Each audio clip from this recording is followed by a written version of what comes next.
In this political episode that we are charting the waters now, the post-African Union Commission politics in Kenya after the results. Now, number one, I would assure you that there is a very big homework for the Kenyan politician. Whether you are in opposition, whether you are in government, like it or not, one of the reasons to elect you come 2027 is by how many times do you call Wamunyoro? If you are in opposition, like let's say you are in Luo Nyanza, for example, as a politician, you have to call Wamunyoro, castigating Wamunyoro for you to get re-elected. If you are in Mount Kenya region, parts of Nairobi, and the greater coastal region, then you have to mention Wamunyoro and Rigathi Gachagua, praising Rigathi Gachagua day and night, like never before. So the reality of the matter is that we have come up with this through two contentious personas in the Mount Kenya region. And this is where we have Anne Waiguru, and we also have Wamuchomba. Now, Anne Waiguru is majorly known to have cut the stretch and is no longer supporting the cause of Mwananchi. And when you look at Wamuchomba, Wamuchomba is cut from the cloth of Mwananchi. Wamuchomba is someone who is cut from the cloth of fighting for the populace of a nation. So moving forward, we are seeing the dynamics of the political landscape in Kenya going to titillate, and a lot more of pressures are going to emanate. And the reality of the matter is, no one can debase the strength of Mr. Geoffrey Rigathi Gachagua. He's one man who appeared more like a toddler during the time or during his tenure as the Deputy President of the Republic of Kenya. But nobody did see that other side of Rigathi Gachagua. And that is the reason as to why, while every other person might be here bickering, left, right, and center, some calling non-Kenyans, we always believe that there is power in someone who has been able to perpetuate you to some excelsior. William Samoei Ruto, wherever he is, must be regretting the reason as to why he ejected out Rigathi Gachagua. And that one is in the offing. Because the gap left by Gachagua cannot be filled by anybody. After Gachagua leaving, being impeached unceremoniously, you've realized that even Raila Amolo Odinga cannot fit in that empty bracket that has been left, in the void that has been left by Gachagua. That is the reason as to why William Ruto now had to go fishing for Uhuru Kenyatta. Uhuru Kenyatta again, plus Raila Amolo Odinga, cannot fit the void left by Rigathi Gachagua. Even if you look into the case that the counts that made them impeach Rigathi Gachagua, you'll be shocked. And that's the reason as to why they really are moving hastily to remove Chief Justice from her seat. The Chief Justice cannot be removed. I mean, she's the one looking into the case of Geoffrey Rigathi Gachagua. And it is in the offing. We can tell that Gachagua is going to be exonerated.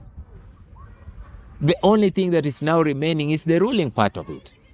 And whoever thought that Gachagua was going to be out of the Kenyan political landscape for the next 10 years, my friend, your goose is cooked. Gachagua is coming back. As earlier, like we are talking about 2026, Gachagua is going to be exonerated. That is what we mean. And this is the time when we really need to bounce back and check on ourselves. We've had a lot of things in terms of development. Gachagua has shown it all. He's moving around with Dini Nyoro. And Dini Nyoro has showcased that indeed the face of the youth can transform this country. Dini Nyoro actually explained himself as to reasons as to why he cannot move and push some of the government agendas, even though he was the chair of the budget committee. So Rigathi Gachagua has taken back William Samoei Ruto and Raila Amolo Odinga to the reset mode. That is the reason as to why he has debunked the fake narrative of William Ruto cannot lose an election. Rigathi Gachagua made sure that William Samoei Ruto lost an election at the African Union. It was in the offing. And that is the reason as to why we just saw just some two women celebrating the other day in Nyeri. And it was now like skyrocketed and made to be a very big news, like the entire Molima was celebrating. I mean, what did you expect? If you're warned against doing that which is not necessary, that will not propel you into victory, and you come again limping that you have lost, what do you expect? So Geoffrey Rigathi Gachagua has been able to single-handedly take this country back to the reset mode. A reason as to why every other day he is meeting a delegation of people from all populists. So we appreciate that, and we know that moving on, Rigathi Gachagua has been very strategic. Remember, he was to have unleashed his political party somewhere in December. He decided to reschedule it to January. He rescheduled it to the first week of February, and then thought it was wise to wait for the AUC outcome. And still he's holding on it. He still wants the bus to be full. And we like the way Rigathi Gachagua has been able to foster a truce between Mithika Linturi and Kiraitu Murungi. So we are talking about Rigathi Gachagua, who has been able to solidify the Meru region. So even right now, we are even asking ourselves, what are all these realignments for?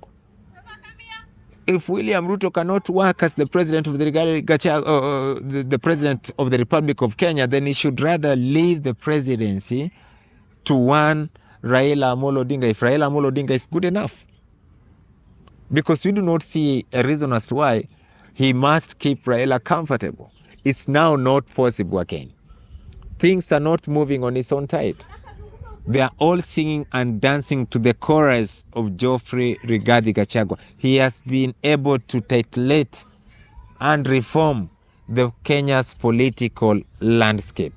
Whoever likes it or hates it, I believe that this time coming, we've had someone is more seasoned, because even though he has been an MP for Gachagua for one term, Gachagua is a man with instincts and deep-rooted experience in Kenya's political landscape. This is one man who served as the DC, the DO during the Moi era. There is one man who also became Uhuru Kenyatta's long-standing PA, became a PA of his brother too. He also became a deputy president of the Republic of Kenya on his very first term, and never lost even once in politics. So we are looking into a system where we have got the best candidate in as far as a formation of a team is concerned. So I think Rigathi Gachagua has got his eyes on the ball, and the other side is just waiting on how to woodwink Kenyans the more. And that's why the populace of today, if you look at it keenly, it's only the illiterates that are happy with whatever William Samoei Ruto is doing. But literates are really finding a lot of faults in this administration. It's just not possible.